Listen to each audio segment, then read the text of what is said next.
Today we delve into the intriguing tale of Kizaru's betrayal in the Egghead arc of One Piece, a topic that's been stirring up quite the buzz among fans in Japan.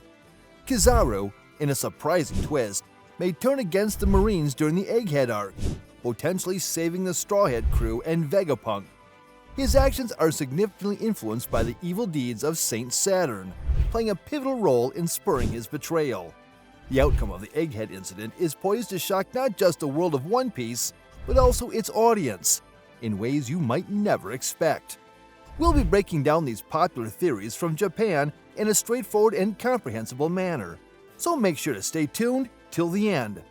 If Kizaru's betrayal took you by surprise, don't forget to hit like and subscribe to our channel. Also, we'd love to hear your thoughts on Kizaru's sense of justice in the comments. Now, let's get into the details. In this episode, we're diving deep into the possibility of Kizaru's betrayal of the government in the Egghead arc of One Piece, and the shock it would bring to the world. In episode 1078, the narration teases us with a shock that will surprise the world. Although this phrase alone doesn't confirm Kizaru's betrayal, it opens the door to numerous speculations. First off, let's consider the shock being referred to here. What comes to mind when you hear a shock to the world? Characters like Luffy and Robin in the Straw Hat crew possess knowledge about a colossal kingdom. It's entirely possible that these characters could be captured by the government. The government seems keen on keeping this kingdom's information under wraps. However, this would be more of a shock to the readers, not necessarily an unforeseen shock within the world of One Piece. Remember, from a civilian's perspective, Luffy and his crew are pirates and the bad guys who should be captured. While the Navy has its fair share of villains and, despite the Straw Hats often being the real saviors, they are not generally viewed as the good guys. Some citizens perceive Luffy as a giant, nefarious figure. With a massive bounty of 30 billion, to the uninformed, they are major criminals. Therefore, even if the Straw Hats were captured by the government in Egghead, it wouldn't constitute an unforeseen shock to the world or its citizens. Rather, it would likely be seen as good news that notorious villains have been apprehended. Let's start by acknowledging that this is purely speculative, but it seems unlikely that the story will end with Luffy and his crew being captured or defeated. So if we think in reverse of the unforeseen shock to the world, it suggests something significant happening on the side of the Navy or the world government, which the public perceives as the side of justice. This shock likely implies an outcome that could disrupt the world's balance. The three major forces maintaining this balance are the Navy Admirals, the four Emperors, and the clone Seraphims, who possess the strength of the seven Warlords, plus more. The Seraphims combine the original strength of the seven Warlords with the abilities of Devil Fruits and the toughness of the Lunarian race. Focusing on Egghead, where Luffy, one of the four Emperors, is present, our earlier analysis suggests that nothing significant might happen to them. Thus, the focus of the Egghead arc might shift to the Navy, the righteous force protecting the world from the so-called evil of pirates, particularly something happening to its top brass, the Admirals. For instance, if news breaks that Kizaru has defected to the pirates, or that his defeat has led to the collapse of these three major forces, it would indeed send a tremendous shock throughout the world. Another possibility involves something happening to Saint Saturn, one of the most powerful of the five elders. If one of the rarely seen five elders were to be defeated by pirates in the lower world, or if a Navy admiral betrays and opposes the five elders, it would certainly create a massive shock. In real-world terms, it's akin to the police siding with criminals, news impactful enough to plunge the world into chaos. The outcome of the Egghead incident could have a profound impact on the world. Now let's discuss the second reason why Kizaru might be considered a traitor. We'll delve into the conversation between Kuma and Saint Saturn in episode 1100. This conversation focused on Kuma being transformed into a human weapon, losing his self-awareness, and becoming a tool for the government. Crucially, the scene where Kuma was offered to keep Bonnie under government surveillance for 2 years stands out. This was more of a threat than a negotiation, using Bonnie as leverage to force Kuma into cybernetic transformation. If Kuma refused to become a cyborg or lose his self-awareness, Bonnie couldn't be saved. On the other hand, to save Bonnie, he had to give up his self and become a cyborg, essentially sacrificing his humanity for his daughter's life. While intriguing, here's why Saint Saturn was aware of Kuma's relationship with Vegapunk and why he initiated this negotiation. It's likely that Kizaru reported this information to Saint Saturn. Observing the interaction between Vegapunk and Kizaru, Vegapunk commented, "I don't dislike that aspect of you." This suggests that Kizaru, or the Navy, detected Vegapunk's contact with Kuma and reported it to Saint Saturn. Kizaru mentioned to Vegapunk, "You didn't know every corner of this lab," and in episode 1099, eavesdropping transponder snail were depicted. It seems plausible that the Navy first caught the conversation between Kuma and Vegapunk and then relayed it through Kizaru to Saint Saturn. This contact gives deeper meaning to Kizaru's later remark, "This is my real job." So why is Kizaru considered a likely traitor? The reason lies in his deep connections with the Navy's Science Division. When young Sentomaru was brought in, Kizaru was with Vegapunk, and Sentomaru later joined the Science Unit. Given this background, it's not surprising that Kizaru was involved with the science team. Vegapunk even studied Kizaru's laser technology.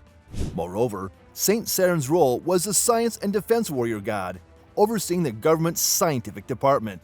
It leads us to believe that Kizaru, with his ties to the science team, reported Vegapunk's suspicious activities in Egghead to Saint Saturn. As a result, Vegapunk was extremely angry. The terms laid out for Kuma effectively meant killing him and offering his body as a weapon to the government. Vegapunk furiously questioned, "Are you asking me to kill someone?" indicating his belief in the immortality of taking lives. Yet the compassionate Kuma, with tears of joy, accepted this fate to save Bonnie, who was like a daughter to him. In the final scenes of this interaction, Kizaru appeared lost for words at Kuma's brave decision and resolve to protect his daughter, merely looking downwards. Vegapunk's statements were accurate, and witnessing Saint Saturn's extreme negotiation and Kuma's gratitude being stripped away might have blurred the lines of right and wrong for Kizaru. If Kizaru and the Navy hadn't reported the conversation caught by the bugging transponder snail to Saint Saturn, Kuma and Bonnie might have had a peaceful future ahead. Kizaru might have felt responsible for this outcome. In the current Egghead arc, Kizaru is once again pressuring Vegapunk and Bonnie alongside Saint Saturn. Notably, Bonnie, whom Kuma had risked his life to protect, is now in mortal danger due to Saint Saturn's actions. Kizaru has witnessed both the moment when Kuma was ready to die by Saint Saturn's command and the instance where Bonnie was nearly killed by him. Just imagining such a heart-wrenching scenario is unbearable.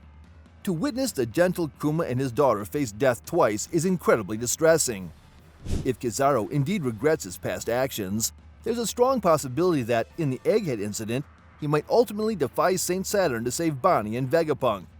This could be the moment where Kizaru reevaluates his sense of justice and makes a decisive stand. Considering the current situation, where Luffy is severely drained and Zoro is occupied with Lucci, Kizaru might be the only one capable of stopping Saint Saturn. The third clue pointing to the possibility of Kizaru's betrayal emerges from episode 1100, depicting the life of Kuma and Bonnie in Egghead. In this episode, Kuma agrees to sacrifice his life in exchange for Bonnie's surgery and subsequently spends about half a year living in Egghead. He's involved in the construction of buildings and playing with Sentomaru, all depicted in a very joyous atmosphere.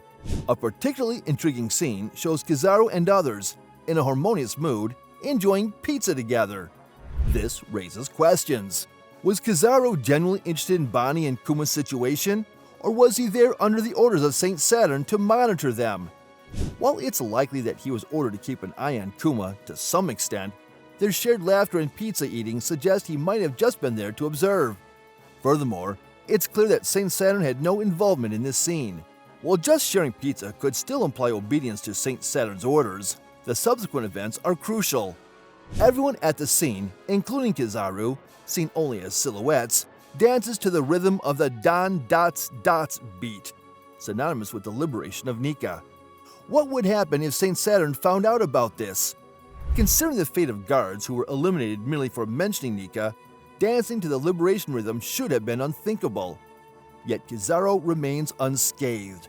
This leads us to believe that Kizaru came to that place with his own personal feelings and interacted with Kuma and Bonnie. In the opening of episode 1100, Kizaru's remark, "I was able to work today," suggests that he frequented Vegapunk's place even outside of official duties. With an admiral like him around, surveillance would naturally relax. This might have provided them with a rare opportunity to spend time together, free from the constraints of monitoring and their respective roles. Another crucial aspect is the fact that Kizaru was seen dancing to the rhythm of the liberation drum. This seems to hold significant meaning. Given this portrayal, it's plausible to think that Kizaru too is looking forward to the resurrection of Nika and eagerly awaits a world turned upside down. This scene could very well be foreshadowing Kizaru's future alliance with Luffy and his crew. In episode 1100, another clue suggesting Kizaru's potential betrayal is presented through the character of Drake. Briefly depicted before the negotiation scene between Kuma and Saint Saturn, Drake's appearance, particularly his distinctive jaw scar, leaves no doubt about his identity. This suggests that Drake might have been a subordinate of Kizaru during his time in the Marines, leading to an intriguing scenario. It appears that Marines deeply connected with former admirals Akainu, Aokiji, and Kizaru are all members of SWORD. In Akainu's case, Hibari, rumored to be his daughter due to their distinctive dialect, is part of SWORD. As for Aokiji, his junior colleague, Kobe is a member, and now, as revealed, Drake was indeed under Kizaru. This implies that subordinates, juniors, and even those thought to be children of the admirals are part of SWORD, creating a compelling dynamic within the organization. If this isn't just a coincidence, it's plausible that the admirals might have secretly recommended personnel for SWORD to advance the future of the Marines and true justice. Becoming an admiral means serving directly under the Celestial Dragons and frequently encountering inhumane situations. Witnessing such scenarios could foster skepticism towards the government. Strategically placing trusted subordinates within SWORD seems like a viable move. If Kizaru did indeed send Drake to SWORD, it suggests he might have had intentions of opposing the government. The fact that Drake survived the attack by Kizaru at Sabaody Archipelago might indicate that Kizaru was aware of his true identity. However, this alone isn't enough to form a concrete basis, so I'd love to hear your thoughts on this. The final indication of Kizaru's potential betrayal lies in his motto, ambiguous justice. This suggests an unclear, unsettled sense of justice, indicating that Kizaru himself might not have a firm grasp on what's justice and what's evil. His reactions during Kuma's flashbacks seem to reveal his uncertainty about whether or not he should align with the government or not. The notion of ambiguous implies that there might come a time when Kizaru's sense of justice becomes clear. This could be foreshadowing the possibility of him betraying the government. His actions, like attempting a direct confrontation with Sentomaru and stating he doesn't wish to kill Luffy during their fight, suggests his conflicted feelings. Lately, Kizaru's lines have been uncharacteristically emotional, which is quite a deviation from his usual demeanor. These instances suggest that Kizaru might be regretting past events and has fully recognized the kindness of Kuma and Bonnie. It also indicates the possibility of his growing suspicion towards the government. I speculate that in the final scenes of Egghead, he might find his unwavering sense of justice and help Vegapunk and Luffy's group escape. This could lead to Kizaru being killed by Saint Saturn, or alternatively, Kizaru severely injuring Saint Saturn, sending shockwaves around the world with this news. That's all for today! This channel posts summaries, explanations, and ranking videos related to One Piece. If you like One Piece, we would be happy if you could support us by subscribing to our channel and commenting. Thank you for watching till the end. See you in the next video.